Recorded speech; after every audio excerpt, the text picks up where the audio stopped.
Hola, ¿cómo están? Bienvenidos nuevamente a este ciclo lectivo. Desde la escuela secundaria número 5 los queremos saludar. Estamos muy contentos de volvernos a encontrar. Así que les voy a pasar a contar quiénes van a ser los profesores que nos van a acompañar en el día de hoy. La profesora Jimena Carabajal y Gisela Gómez nos va a hablar sobre un tema muy importante en los jóvenes de hoy, la nutrición en la adolescencia. Seguidamente, la profesora Evelyn Sajewicz y Waldo Luna nos van a estar dando una clase sobre Producto Bruto Interno. Y por último, la profesora Evelyn Guado, de Ciencias Sociales, nos va a hablar sobre la escritura. Muy bien, abran sus carpetas, que comienza la clase. Hola, ¿cómo están? Mi nombre es Gisela Gómez, soy profe de Salud y Adolescencia en la escuela secundaria número 5. Buenas tardes, soy Jimena, profesora de Biología y vamos a trabajar un poquito desde el área nuestra. Vamos a trabajar cómo se desarrolla la función de nutrición en la adolescencia, etapa en la cual nosotros desarrollamos en este establecimiento. Vamos a hacer un breve repaso reconociendo que la adolescencia es una etapa que se realiza en dos subetapas. La primera, que es la pubertad, que va aproximadamente entre los 9 y los 14 años, y la adolescencia propiamente dicha, que va de los 14 hasta los 24 según la Organización de las Naciones Unidas. Bueno, acá con los chicos del establecimiento estuvimos trabajando que la adolescencia es una etapa muy importante para ellos, es una etapa de transición entre la niñez y entre la adultez, donde ellos tienen grandes cambios, no solo corporales, sino también psicológicos, emocionales y sociales, en donde la función de nutrición cumple un rol muy importante. Bueno, para que ocurra el proceso de nutrición, trabajan 4 sistemas que se llaman sistema digestivo, sistema respiratorio, circulatorio y excretorio, donde los 4 trabajan de manera simultánea para obtener los nutrientes, absorberlos y que sean distribuidos al organismo. Una vez que son distribuidos en el organismo, marca la función de nutrición en todo ser vivo. En la adolescencia es una etapa muy importante donde los chicos están en pleno crecimiento, tanto en su cuerpo como en su psiquis. Entonces, una correcta alimentación es favorable para que eso suceda. El sistema respiratorio tiene la función de incorporar el oxígeno del aire a través de un proceso que se llama inhalación y poder liberar desechos del organismo por un proceso que se llama exhalación y se libera precisamente el dióxido de carbono. Bueno, entonces, los nutrientes obtenidos a partir del sistema circulatorio más el oxígeno obtenido a partir del sistema respiratorio van a ser distribuidos por medio del sistema circulatorio. Nutrientes y aire van por arterias, que son los conductos, ¿no? Que van desde el corazón por arteria a distribuirse todo el organismo. Y después los desechos van a venir por venas y se van a eliminar vía exhalación por el sistema respiratorio. Y por último, otro sistema que colabora en eliminar sustancias es el sistema excretor urinario, que por medio de la elaboración de la orina en los riñones nos ayuda a eliminar, como dije recién, parte de otras toxinas. Entonces, el correcto funcionamiento de la función de nutrición en todo ser vivo, pero principalmente en la adolescencia, es muy importante para mantener la homeostasis en nuestros niños, en nuestros adolescentes, ¿sí? Los cuales ellos realizan a veces muchísimas actividades físicas, entonces es muy importante también la ingesta de agua y que acompañe a esta función orgánica. Bueno, terminamos por hoy, espero les haya gustado y nos encontramos en la próxima. Muchas gracias.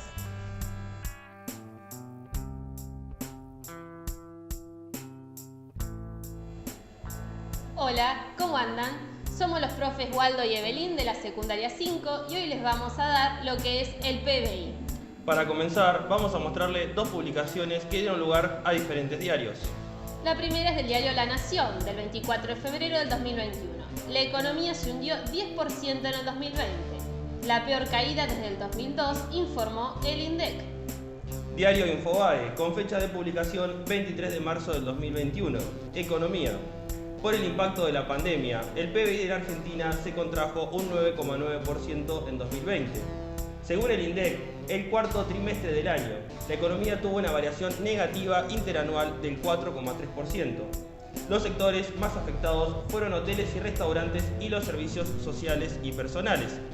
Para poder comenzar a explicar esta noticia, lo que nosotros debemos saber en realidad es qué mide el PBI. Si nosotros buscamos aquella definición, nos va a decir que el PBI mide el valor monetario total de los bienes y servicios finales producidos para el mercado durante un año dentro de las fronteras de un país. El valor monetario total hace referencia a que Argentina y el resto del mundo produce diferentes bienes y servicios y son contabilizados en diferentes unidades de medida. Por ejemplo, litros, kilos, metros, kilómetros, barriles. Y en cuanto a los servicios, por ejemplo, el servicio de un contador, el servicio de un arquitecto, la peluquería. Entonces, ¿qué tienen en común? Se buscó una unidad de medida que en este caso se agrupan en cuanto a su valor nominal y es el peso. El término de los bienes y servicios finales hace referencia a que aquellos bienes que va a contabilizar el PBI van a ser aquellos bienes y servicios que hayan sido finales, ¿sí? Esto quiere decir vendidos a consumidores finales, o sea, a las familias. Esta definición lo que hace es excluir, por ejemplo, la venta entre empresas. De esta forma, si no, se estarían contabilizando muchísimas veces el mismo producto.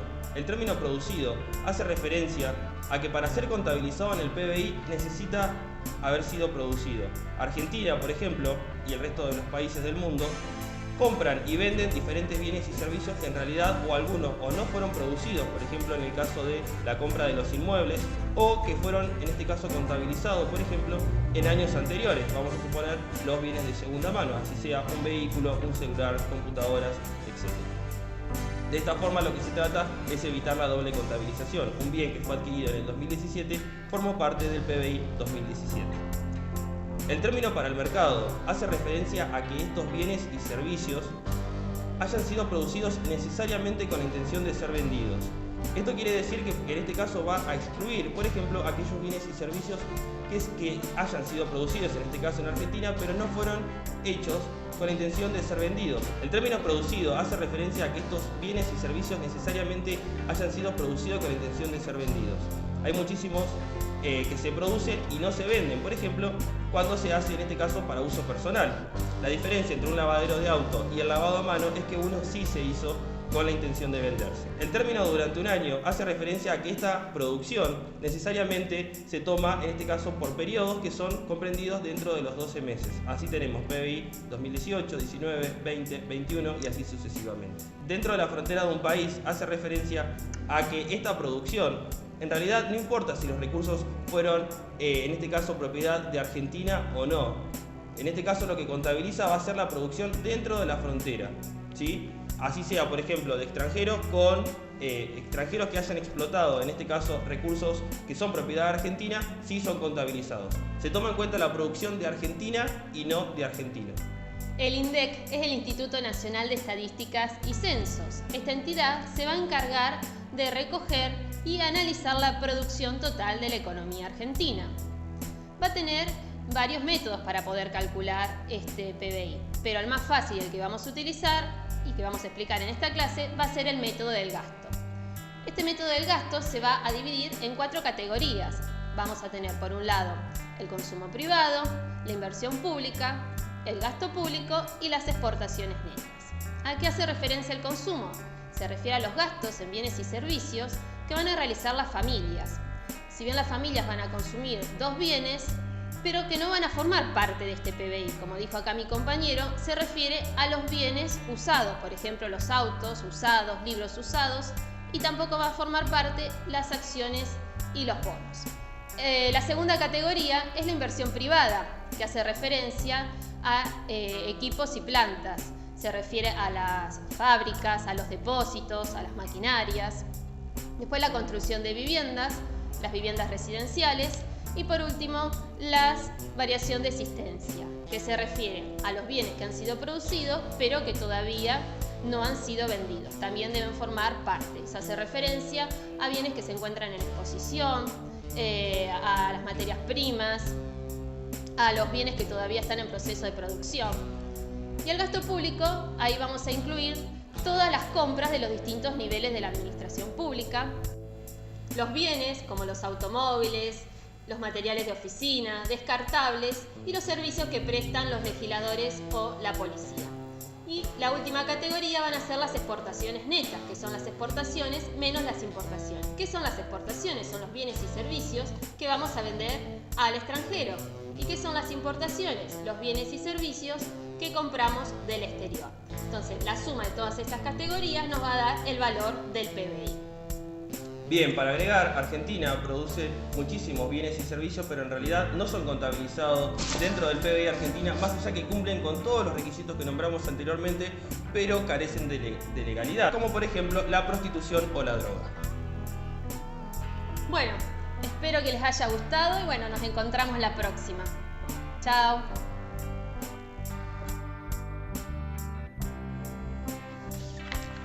Ay, Dios. Ah, no, acá están los fibrones. ¿Qué estás haciendo, Evelyn?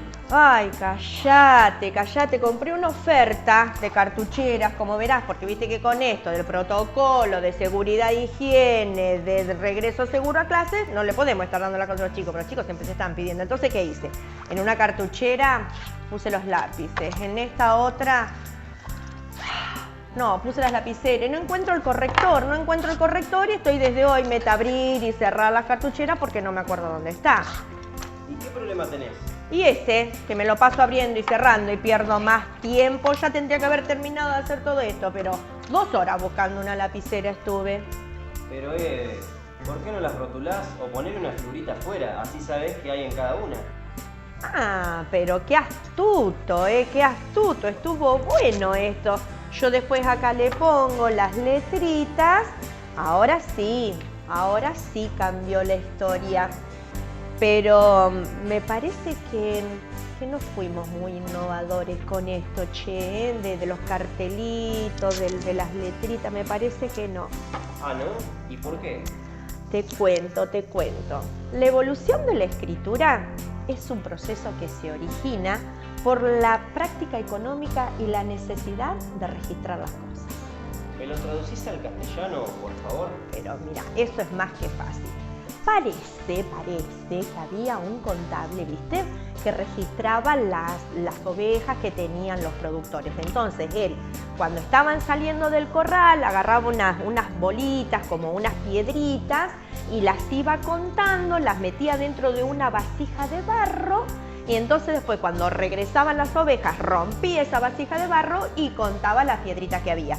Parece que un día eran tantas, no encuentro piedritas, ¿qué hago? Agarró el mismo jarrito, le puso un símbolo como si fuese para nosotros hoy un número y sin saberlo había iniciado la escritura. Genial. Eso era para los números. ¿Y el resto? No, el resto llevó mucho más tiempo. Parece que primero, viste, fueron así como símbolos, como si fuesen pictográficas, como que... Y todos se anotan a ver quiénes fueron primero, quién fue primero. Ahí entran los de Mesopotamia, los egipcios que se están tirando ahí la punta, que yo primero, que uno 3000 años, que el otro 3200. Después también están los griegos, están los chinos y en América también hay registros de escritura de los olmecas y de los mayas, pero ya hacia el 900 a.C. y el 300 a.C., ya mucho más acá, obviamente, sí. ¿Pero escribían igual que nosotros? Ah, no, eso llevó un montón de tiempo. Primero los muchachos, viste, hacían algo así pictográfico, era como un símbolo, qué sé yo, a ver, dibujaban un peine y eso significaba peine. ¿Qué es eso? Peine, un dibujito, un peine. Después le fueron poniendo así como un poquito más de actitud y nació la escritura ideográfica. Entonces ya el peine te podía representar el cabello, podía representar un peluquero, podía representar varias cosas a través de un peine. Pero tenía un pequeño problemita porque claro, no se podían decir los nombres, no podía expresar los sentimientos. Después le empezaron a poner sonidos a cada una de esas palabras. Entonces, por ejemplo, ¿no? Te juntaban un sol con un dado y ahí decían soldado. Pero ¿sabes qué, Ruli? Me estuve pensando, vos que sos acá así medio como el que manda más, ¿vos no me podrías conseguir una orden para hacerle ADNs a todos los chicos de la escuela? O al menos a una gran parte. ¿ADN? ¿Para qué? ¿Y para qué esa lupa? Mirá, yo te explico. A mí nadie me saca de la cabeza que estos chicos tienen una herencia egipcia. Para mí son egipcios. Porque estas no son letras, estas no son palabras, estos son jeroglíficos. Por eso ando con la lupa, intentando interpretar qué dice acá. ¿No estarás exagerando? Para nada. ¿Vos viste cómo escriben? ¿Vos viste cómo escriben? Los egipcios en su primer alfabeto no tenían vocales. Entonces, viste que estos chicos como escriben casa. Una K, una S, casa. Te ponen un te quiero mucho, un TKM. No hay vocales. Entonces yo estoy pensando en contratar a Bouchard. Que es un hombre que la tenía muy clara. Bueno, no sé si tan clara, pero después la tuvo mucho más clara. Porque él sabía el griego. Parece que este muchacho busca, se da cuenta que había 3 escrituras diferentes, pero que relacionándolas todas decían lo mismo. Entonces, sabiendo la primera escritura, pudo descubrir la segunda y casi la tercera, pero dejó luz en muchos jeroglíficos que había en esa época. Entonces yo digo, busco lo que está en el libro, busco lo que está en mi carpeta y entonces ahí puedo llegar a imaginar lo que este chico escribió. Por eso necesito la lupa y a veces hasta la linterna del teléfono, mira, para poder descifrarlo. ¿Y eso qué tiene que ver? No, mucho tiene que ver porque viste que yo te dije que la escritura fue evolucionando. Entonces, el primer alfabeto eran consonantes, nada más. Después vinieron los fenicios, había otros en el medio que se lo pasaban recorriendo de un lado a otro, fueron llevando el alfabeto para todos lados y cuando llegan a Grecia le agregan las vocales. Entonces ahí estuvo un poquito más entendible el tema de la escritura. Y cuando los romanos invaden Grecia, se atrapan de ese alfabeto, lo empiezan a modificar también, que palabritas más, que palabritas menos. Muy diferente a lo que tenían que hacer los pobres escribas egipcios, que ante cada palabra era un jeroglífico distinto, que yo como docente debo tener un ADN escriba para poder descifrar todo eso, pero como te decía, los romanos logran unificar un poquito más y así es como con muchas variantes llega hasta hoy nuestro alfabeto. Todo esto que te conté ahora, una módica suma de 5.000 años, tranqui. Qué bárbaro, ¿no? Cómo el hombre, en su afán de evolucionar y comunicarse, va ideando sistemas que permitan perpetuar todo en el tiempo. Y hablando de comunicar, tendría que dejarle a Claudia un mensaje. ¿Tenés algo? Así se lo escribo. ¿Algo como qué? Una hoja, un papel, algo. Mira, ¿por qué no te vas preparando unos matecitos y yo eso, no sé si te lo soluciono, pero algo vamos a poder llegar? ¿Unos mates? ¿Pero a dónde lo vas a ir a buscar? No, ir a buscar a ningún lado. ¿Te gusta mi mate? Bellísimo. Mi nieta. Espera que tomo algo que se me secó la garganta de tanta charla. Sos bueno cebando mate. Vos ahí tenés el tuyo, compartimos el termo nada más. Bueno, como te venía contando, parece que los primeros escritos estaban en los árboles, en la corteza de los árboles. Años, vientos, lluvias, gusanos, desaparecieron. Después deben haber sido en las piedras, que ahí también lo podemos relacionar con el arte rupestre, pero no es un sistema de escritura, es una forma de registrar, pero no sistema de escritura. Y después llegó la cerámica, llega la arcilla. Entonces los muchachos con una cuña, tiqui, tiqui, tiqui, martillito, de ahí viene la escritura cuneiforme, después lo mandaban al horno a esa cerámica, lo sacaban y quedaban guardados religiosamente en los templos, que es donde están la mayoría de estas cosas guardadas, que muchas obviamente se rompieron por el material de la arcilla, ¿sí? Pero después los egipcios... Están en todo. En todas, y cuando decimos en todas, es en todas los egipcios. ¿Te acordás cuando la cerveza, que también se crea en Mesopotamia, pero los egipcios le vieron otra beta y le hicieron industrial? Bueno, los egipcios acá lo que tenían a la orilla del río Nilo, y supongo que en otros lados también, y sigue estando porque no es que desaparecieron, tienen papiro. El papiro es una planta, entonces ellos comienzan a observar que tiene muy buenas propiedades y la empiezan a trabajar en forma industrial. Cortan partes de la hoja, la prensan, la secan para que se le vaya toda la savia. Entonces, ¿qué hacían estos muchachos? Mira, yo te cuento más o menos. Ponían una serie de hojas así acostaditas, ¿no? Las secaban y después otra serie de hojas las ponían al revés. Vos imaginate que están todas cortadas, esto porque son estas hojas así completas. Las secaban, le pasaban una piedra además para que se pegaran y después escribían. Escribían de este lado, ¿ves? Donde la hoja iba así. Y después la enrollaban de esta manera porque la hoja iba así. Entonces, así ellos después guardaban estos rollos que podían llegar a medir, sin exagerarte, 30 metros. Dicen que hay rollos de unos 45 metros. Imagínate con un rollo de eso en el supermercado. ¡Traca! Te lo abrís y llegaste hasta la otra cuadra.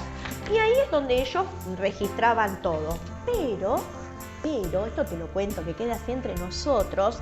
Parece que había dos reyes, viste, que decía yo quiero la biblioteca como en Alejandría, el otro que le dijo vos la biblioteca como la mía, no, como sí, que no, que sí, que no. ¿Sabés qué le hizo Ptolomeo? ¿Sabés qué le hizo? Le cortó la venta de papiro. ¿Sabes qué le dijo? No te vendo más papiro. Ah, no me venden más papiro, no te vendo más papiro. El muchacho dijo, yo esto lo tengo que solucionar. Mira para acá, mira para allá. Se encontró que tenía evidentemente muchos animales y dijo el cuero es la solución. Y sí, era mucho más práctico. Podían escribirlo de los dos lados, al revés que el papiro. Además el papiro también abrir y cerrar, muchas veces se borraba. Y de esta manera nació, mira cómo te lo ilustro, el pergamino. ¿Por qué? Porque fue en la ciudad de Pérgamo. Y después también lo que fueron haciendo los muchachos, ¿qué hacían? Doblaban las hojas, ¿sí? Doblaban una, doblaban otra, las unían por el lomo. ¿Y qué te cuento? Tenemos los primeros libros. ¿Te gustó? Sí, Evelyn, muy interesante. Pero, ¿y el papel para que yo escriba? ¿Cuándo? Ah, no, esa es otra historia. Bueno, esto ha sido todo por hoy. Hemos aprendido un montón. Sigan cuidándose mucho y aprendiendo desde casa. Nos vemos la próxima.